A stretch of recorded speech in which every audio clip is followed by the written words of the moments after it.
In the serene, manicured gardens of Kensington Palace, where history whispers from every stone, Prince William often walks alone. To the outside world, he is the epitome of stoic duty, the future King of England, a devoted father, a steady heir. Yet behind the composed facade, a private man navigates a profound and complex landscape of grief, one that has, through cruel twists of fate and relentless public attention, repeatedly been thrust into the global spotlight. The story of William's private pain becoming public is not merely a tale of royal misfortune. It is a poignant examination of modern humanity in collision with ancient institution, of personal sorrow under the unblinking eye of the digital age. The narrative of William's life has been punctuated by seismic public losses. His childhood was shattered at age 15 by the cacophonous, media-frenzied death of his mother, Diana, Princess of Wales. That loss was not a private family affair, but a global event, mourned on magazine covers and in televised ceremonies, making his adolescent grief a shared yet isolating experience. Decades later, as he built a life of purposeful service and relative normality, he would face the decline and death of his grandfather, Prince Philip, and the enduring illness and eventual passing of his grandmother, Queen Elizabeth II, the monarchical rock of his life. Each event was a state occasion, a media marathon, a public ritual where his role as a principal mourner was scripted by centuries of protocol, even as his heart broke as a grandson. Now, with the king, his father Charles III, undergoing treatment for cancer, and his wife, Catherine, the Princess of Wales, confronting her own serious health battle, William stands at the epicenter of a renewed storm. The pain is palpably dual: the profound fear and heartache for his closest family, and the exhausting burden of managing this pain in public, of balancing his need to be a supportive husband and son with his duty to be a steadfast future monarch. His attempted withdrawal from public duty to be with his family becomes headline news. His every expression at an engagement is analyzed for signs of strain. The private anguish, the sleepless nights, the anxious conversations, the quiet moments of fear becomes a subject of global speculation and commentary. There is no room for a messy, unfiltered, human response. His grief must be graceful. His concern must be dignified. His pain must be permissible only in measured, photogenic doses. To understand the acute nature of William's current trial, one must return to its origin point: August 1997. The loss of a parent is a universal tragedy, but for William and Harry, it was an unprecedented media phenomenon. The boys, walking behind their mother's coffin, witnessed the world in hysterical mourning for a woman they privately missed as Mummy. Their grief was curated for public consumption: the flowers at the gates, the televised funeral, the published eulogies. William learned, in the most brutal way, that in his life, the personal and the public were inseparably and often painfully fused. This early lesson forged the man determined to protect his inner sanctum. He became famously private, fiercely guarding his wife, Catherine, and their children, George, Charlotte, and Louis, from the predatory lens that haunted his mother. He created a normal home life in the countryside, championed mental health awareness from a place of deep understanding, and spoke with raw candor about the lasting impact of his mother's death. Yet, this very fortress of privacy makes the current invasions feel like a profound violation. The health crises of his father and wife are not state events in the traditional sense, but intensely personal medical battles. The public's right to know clashes violently with a family's right to confidentiality, peace, and a space to process fear without performing resilience. We live in an era of contradictory impulses. We preach empathy and champion mental health, yet we fuel a 24-hour news cycle and a social media ecosystem that thrives on intrusion and speculation. The public reaction to the royal family's health struggles embodies this paradox. There is a genuine, overwhelming wave of public sympathy and well-wishing for the king and the princess. Yet, simultaneously, there is an insatiable appetite for details, a demand for updates, diagnoses, and prognoses that crosses the line from concern into entitlement. For William, this creates an impossible tension. He is the focal point, the family's de facto public spokesman and shield. He must navigate announcing serious news without causing panic, project stability without seeming cold, and request privacy while understanding the public's investment in the monarchy's future. His decision to temporarily step back from royal duties was a clear statement: family first.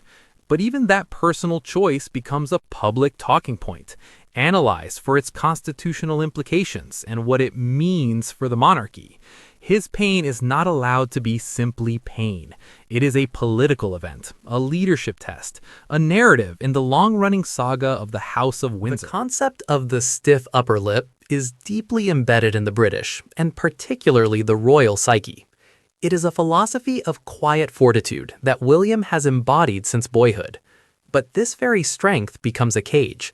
The expectation of stoicism can prevent the full, healthy processing of emotion. Every public appearance during this period is a high-wire act. A smile seems inappropriate, a frown signals crisis, a neutral expression is parsed for hidden despair. This burden is compounded by his unique position. He is not just a man watching his father and wife fight illness, he is the Prince of Wales, the Duchy of Cornwall, the Counselor of State. The institution's machinery, though sympathetic, must keep turning. Papers require signatures, charities await patronage, the nation looks for continuity. William must compartmentalize with superhuman discipline, shifting from a private family discussion at a hospital bedside to a public walkabout, where he must engage with well-meaning strangers whose very kindness, their questions about his family's health, can feel like tiny, repeated invasions. In many ways, William's current pain is a direct consequence of history he is desperately trying to rewrite. His mother's life was defined by a toxic relationship with the media, and her death was a direct result of it. His wife, Catherine, was subjected to intense scrutiny and criticism in the early years of their relationship. William has vowed not to let history repeat itself. His legal battles against paparazzi, his carefully controlled media engagements, and his focus on his children's privacy are all battles in this war. Yet, the current crises show the limits of that control. In a digital age, speculation and conspiracy theories fill the vacuum left by a lack of official information. The very act of demanding privacy for his wife's recovery fueled a wildfire of grotesque online gossip. For a man who witnessed how media narratives can destroy lives, this must feel like a haunting, helpless echo of the past. His private pain is not only about illness, but about the terrifying sense of seeing the walls he so carefully built being tested to their absolute limit. Amidst the analysis of duty and dynasty, it is vital to recenter the simple, human truth. William is a man facing the potential loss of pillars in his life. His father, with whom he has built a closer, more understanding relationship in recent years, is confronting a serious illness.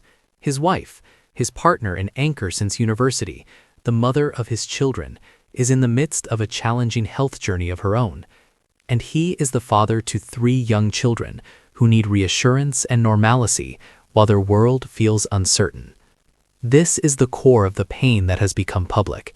It is the fear of a son, the worry of a husband, the protective instinct of a father. These are universal emotions, felt in households everywhere when health fails. The cruel irony for William is that these most private of human experiences, sitting in a hospital waiting room, explaining illness to a child, holding a loved one's hand, are dissected in newspapers and on television. The emotional labor of supporting his family is doubled by the emotional labor of managing the public's reaction to their suffering. Perhaps within this painful public exposure lies a seed of transformative change for the monarchy William will one day lead. His generation, and those that follow, value authenticity over impenetrability.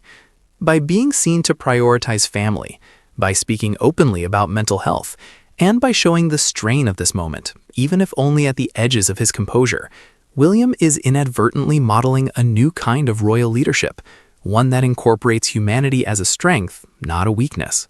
His pain, though terribly private, publicly demonstrates that duty does not preclude love, and that leadership can coexist with vulnerability. When he resumes his public role, his experience will have deepened his already considerable empathy, a crucial quality for a future head of state. The public, witnessing his ordeal, may also learn a lesson in compassionate boundaries, understanding that support does not require knowing every detail, and that true respect for an institution can be shown by respecting the private lives of the individuals who comprise Prince it. William's life is an unending negotiation between the private man and the public figure. His current pain represents the most brutal terms of that negotiation. There is no clean resolution, no way to fully separate the two. The public will remain invested, the media will remain curious, and the duty will remain. His path forward is not about ending this dynamic, but about continuing to navigate it with the grace and integrity he has shown, while fiercely carving out sacred spaces of genuine privacy for himself and his family. The global empathy felt for him at this moment is real and potent. It is a recognition of his humanity that transcends title and tradition. Ultimately, the story of Prince William's private pain becoming public is a mirror for our times. It asks us how we, as a society, consume the lives of public figures. It challenges us to offer our sympathy without demanding their souls in return. And it reminds us that behind every headline about a future king is a son, a husband, and a father, carrying a weight that no crown was ever meant to bear. His private pain, in becoming public, holds up a light to our own capacity for both intrusion and compassion, urging us to choose the latter.